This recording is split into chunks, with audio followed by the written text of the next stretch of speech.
No, facts. So, I know with him, what was it? He had that incident. It dropped like it got exposed recently, like not like this week, but like recently, where he had what's it called? Like he wrote a report on someone or whatever. A grievance. A grievance. That's what it's called. What's your opinion on that? So when it first came out, you know, I was kind of leaning towards 1090 Jake's side when it first came out because, you know, I have wrote a grievance. Everybody's wrote a grievance in prison that, you know, there's been times where the whole dorm wrote a grievance due to the portions of the food. So we all got together and we all wrote grievances to complain about the portion sizes of the food that we were being, you know, underfed. And it works when everybody gets together and writes a grievance and writes the same exact thing. So I was kind of on his side. He said, you know that they already knew what happened and he was already in the box or whatever like that. Until this guy Jimmy came out, the guy who hit 1090 with the lock, and what the whole grievance situation was about. So then this guy Jimmy comes out and says, "Man, I didn't tell the police nothing. He told the police everything. He wrote a grievance. He said I hit him in the head. Da da da da." Now it's like, okay, now I got to step back and be like, "Damn, bro, you was trying to check in." Then another grievance came out to where he said he was in fear for his life and he wanted to be put in protective custody, but not protective custody on this compound because he was in fear that officers would get to him or inmates. He said, clearly said both. He said officers and inmates, he's in fear for his life. That's in Florida Department of Corrections, that's called checking in. That's that you checked in.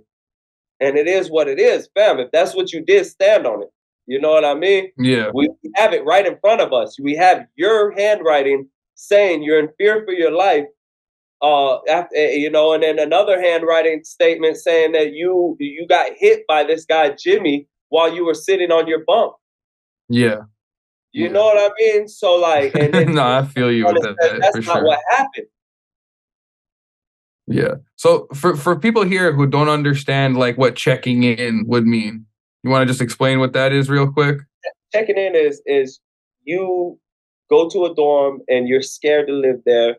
So you run to the cops in some type of form or fashion, whether it be in a written statement like that, or whether it be you getting banging up on the door and banging on the door. So you have blatantly checking in, which is getting up and banging on the door. And usually when that happens, they either just got fired up, hit in the head. And we don't know that didn't happen. We don't know that 1090 didn't get fired up and bang on the door and then write his grievance statement. We don't know that didn't happen. We don't know. We weren't there. All we know is what we got.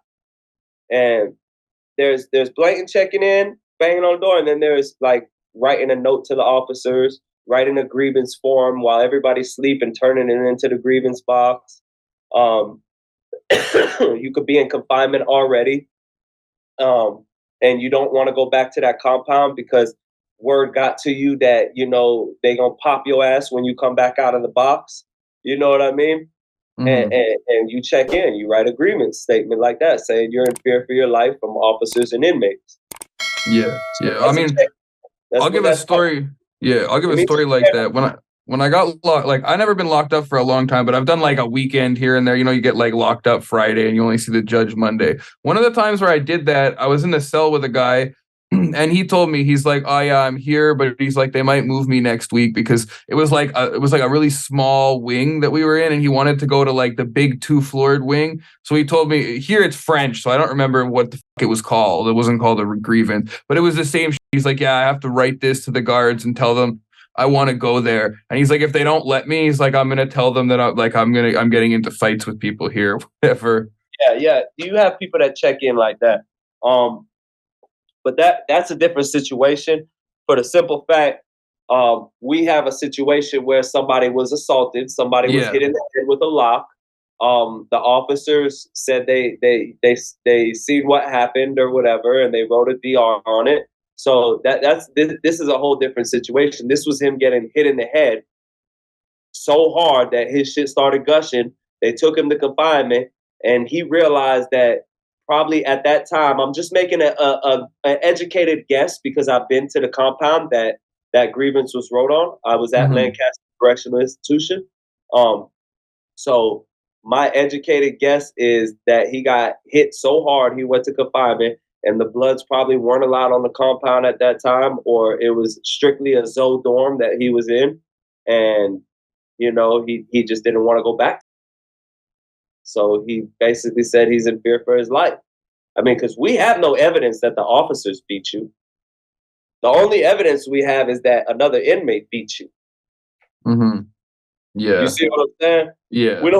We don't have evidence of what he's saying. The officers, I was, being malnourished and this, that, and the third, and the officers were abusing me. We don't have any proof of this.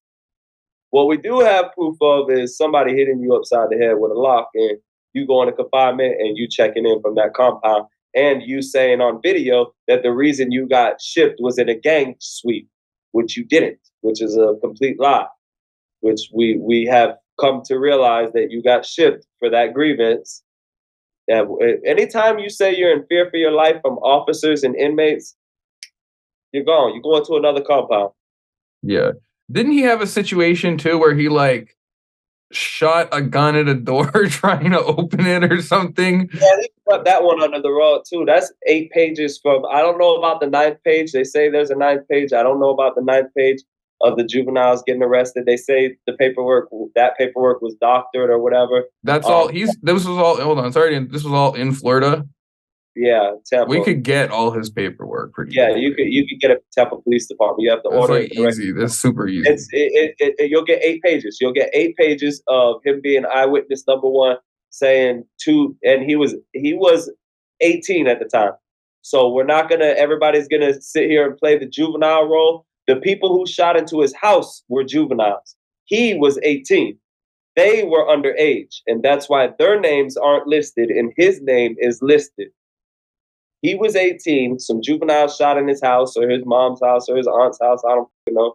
And he made an eyewitness report. I mean, he made a statement. It is what it is. Speaking on that, for a he swept it under the rug, though. So it's like, Yeah. Yeah. We love hip hop.